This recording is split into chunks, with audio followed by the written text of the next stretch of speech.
حضرت ابو مسلم خولانی رضی اللہ تعالیٰ عنہ آپ اسود انسی کے پاس آئے نا، اسود انسی کے پاس لایا گیا تو اسود انسی کہنے لگا اتشہد انی رسول اللہ، کیا تو گواہی دیتا ہے میں اللہ کا رسول ہوں؟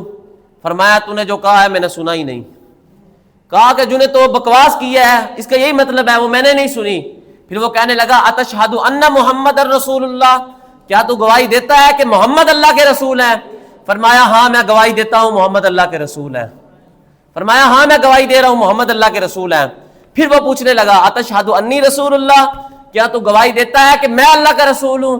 فرمایا جو تو نے بکواس کیا ہے میں نے سنی نہیں، جو تو نے بکا ہے وہ میں نے سنا ہی نہیں۔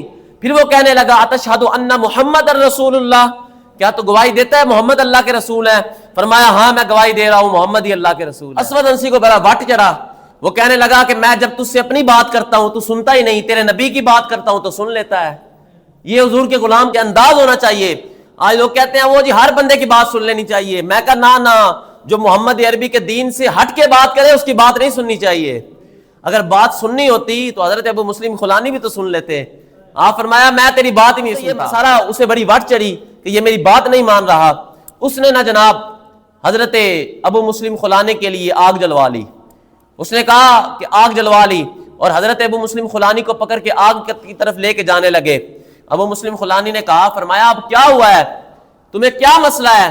وہ کہنے لگے تم اسود انسی کو نبی نہیں مانتے لہٰذا تمہیں آگ میں ڈالا جائے گا۔ آپ نے فرمایا اچھا تو محمد عربی کے غلام کا امتحان لے رہا ہے کہ یہ چاہ رہا ہے کہ میرا موقف تبدیل ہو جائے؟ فرمایا میرا موقف یہی ہے کہ رسول اللہ خاتم النبیین ہے۔ اس نے کہا کہ اب تجھے آگ میں ڈالا جائے گا۔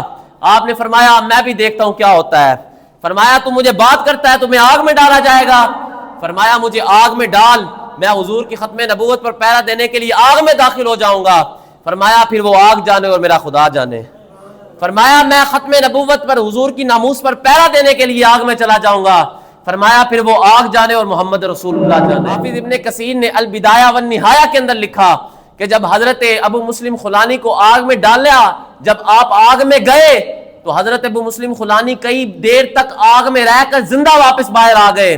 تو اس نے جب دیکھا اس کے کرندوں نے، اس کے کرندے کہنے لگے اسود انسی کو یہاں سے بھاگو، اگر یہ کچھ دیر اور یہاں پہ ہم رک گئے نا تیری جعلی نبوت بھی ناکام ہو جائے گی، تیری جعلی نبوت بھی ناکام ہو جائے گی۔ پھر حضرت ابو مسلم خولانی جب ختم نبوت پر پہرا دینے کے لیے گئے نا آگ میں، ایک بال بھی آگ آپ کا نہ بگاڑ سکی، آگ ایک بال بھی آپ کا نہ جلا سکی، اس لیے کہ آپ حضور کی ختم نبوت پر پہرا دینے کے لیے گئے۔ جب حضرت ابو مسلم خولانی جب آپ اس کی قید سے آزاد ہوئے نا تو آپ نے سواری لی، اونٹ لیا، اور اونٹ لے کر آپ مسجد نبی شریف کی طرف